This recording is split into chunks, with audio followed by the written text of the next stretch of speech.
যে বিভিন্ন জায়গায় আমি প্রোগ্রাম বন্ধ করেছি কেন, একটা প্রশ্ন উঠতে পারে। শুনুন, ইমানদার যে হবে সে আল্লাহ ছাড়া অন্য কাউকে ভয় করে না, এটা মেনে নেওয়াটাও ইমানদারের কাজ।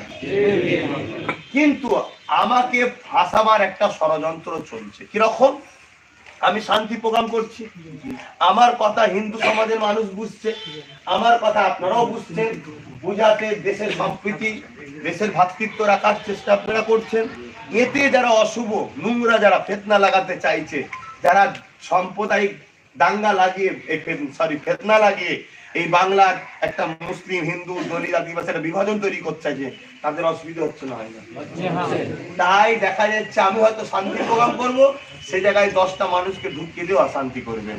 তাই আমাকে বারবার পুলিশের ওপর নেতৃত্ব থেকে বলেছে, দেখুন আপনার বক্তব্য আমরা শুনেছি, যেটা খুব ভালো কথা, কিন্তু আপনার বক্তব্যই 5,50,000 লোক এলো, তার মধ্যে 49,900 লোক ভালো, 100 লোক দেখা যাচ্ছে দুষ্কৃতি ঢুকে যে চেষ্টা লাগাবে, তার থেকে আপনার গায়ে লাগাবার চেষ্টা করছি। অত্যন্ত স্যালুট জানাই সেই সকল প্রশাসনকে যারা আমাকে এরকম সৎ পরামর্শ দিয়েছে। প্রশাসনের সবাই কিন্তু আমার সঙ্গে যে কথা বলবো পরে দেখাবো, কিছু ভালো প্রশাসন অনেক ওপেন লেভেলে জিজ্ঞেস করা হচ্ছে যে কি ব্যাপার স্যার, তারা বলছে আমাদের কাছে ইনফরমেশন নাই। তাদেরকে যখন বারবার জিজ্ঞেস করছে একটা সুন্দর উত্তর এসেছে, এটা আমার মন খুশি করে দিয়েছে। আপনারাও শুনলে খুশি হয়ে যাবেন যে দেখুন, একটা জায়গায় পরিষ্কার ফ্রেশ পানি রয়েছে, আর একটা জায়গায় নোংরা গোলা পানি রয়েছে। একজন পিপাসিত মানুষ বাঁচবো কি করে, পানি দরকার, বাঁচবো কি করে, পানি দরকার, ছুটে আসছে। যখন ফ্রেশ পানি থাকবে কখনো কেউ কি ঘোলা পানিটাকে মুখে দেবে? আর যখন ফ্রেশ পানিটাকে সরিয়ে রাখা হবে তখন খোলাটা খাবে। কথা কিছু মাথায় ঢুকেছে? আমাকে শুধু এতটুকু বললো আপনি বুঝতে পেরেছেন? আমি বললাম স্যার আমি থ্যাংক ইউ জানাচ্ছি, আমি আর কিচ্ছু জানতে চাইছি। মুসলমানরা ভাই ছিল, মুসলমানের গায়ে যেমন হিন্দুরা ভাই ছিল, এই ভ্রাতৃত্ব আগামীতেও থাকবে। আব্বাস সিদ্দিকী এই প্রচার চালাচ্ছে, আগামীতেও চালাবে। আপনাদের দ্বারাই বলে যাবে এতটুকু, এই বাংলার গলিতে গলিতে আপনারা শুধু শান্তি প্রচার করুন, ভ্রাতৃত্বের কথা প্রচার করুন। এই বিভাজনের রাজনীতি যারা করে এদেরকে আসতে দেওয়া যাবে না। তবে মনে রাখবেন, যারা আমাকে ভালোবাসেন আপনাদেরকে যেই ডাকুক আপনারা রাস্তায় নামবেন না। নিজেদের কাগজপত্র নিজেদের দায়িত্ব যেটা আছে, কারো বানানে স্পেলিং ভুল থাকলে, আগে পিছু কিছু ভুল থাকলে ওটা সংশোধন করে নিন, এটা আপনার নৈতিক দায়িত্ব। দ্বিতীয় নম্বর কথা হচ্ছে যারা রাস্তায় নামছে জানবেন এরা হলো দুষ্কৃতী মানুষ, এরা সরল প্রাণ মানুষকে ফাঁসাবার প্ল্যান করছে। এদের মধ্যে থেকে কেউ ভালো শিক্ষিত ভদ্র মানুষ নয়, এরা একদল লোকেদের অর্থ দিয়ে এইসব। সেই জায়গায় দাঁড়িয়ে থেকে আমি আব্বাস সিদ্দিক আপনাদের ঘরে এতটুকু বলি, আমি আপনাদের জন্য যেভাবে আগামীতে লড়ে যাচ্ছি, লড়েছিলাম, আজও লড়ছি, আগামী দিনও লড়বো। তবে আপনাদের ঘরে কিন্তু আমি 3টে জিনিস চেয়েছি, 3টে জিনিস দিতে হবে। প্রথম নম্বর কথা হলো আপনারা কোরআন সুন্নাহ ধরুন, মসজিদ মুখ হন, আল্লাহর সাহায্য চান, আল্লাহর হস্তে বলে যাচ্ছি।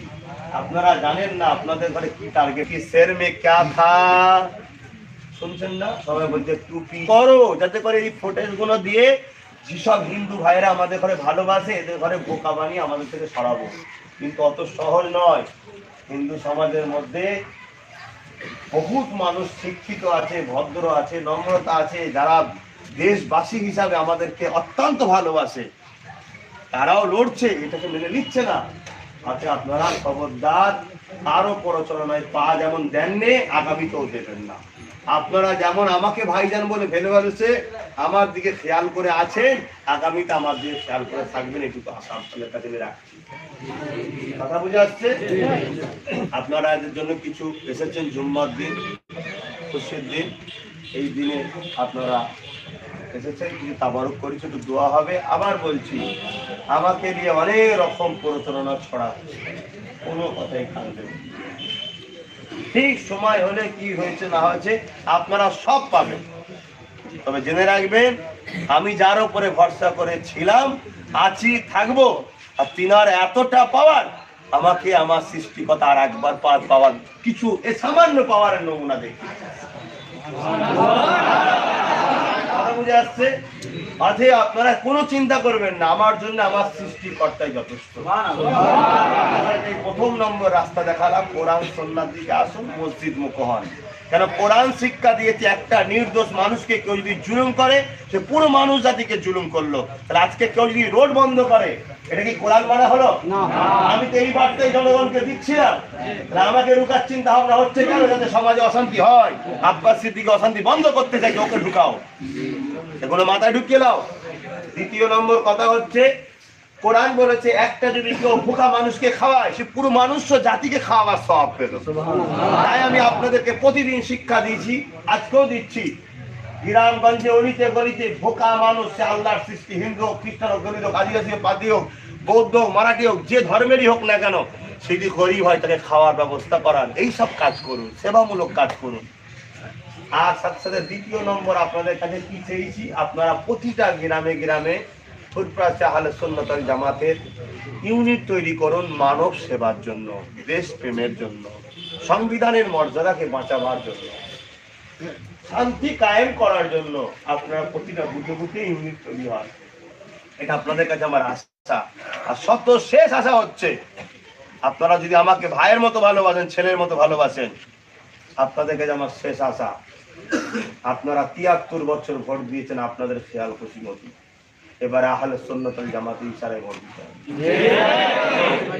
এই দিন এসেছে, কথা বুঝে আসছে? আপনারা পুরো চুপ করে আপনাদের কাজ করুন। প্রথম নম্বর কোরআন সুন্নাহ মেনে মসজিদ মুখ হন।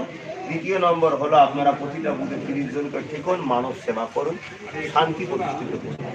আর শেষ কথা হলো গণতান্ত্রিক পদ্ধতিতে সময়ের অপেক্ষা করুন, সময় মতো আপনারা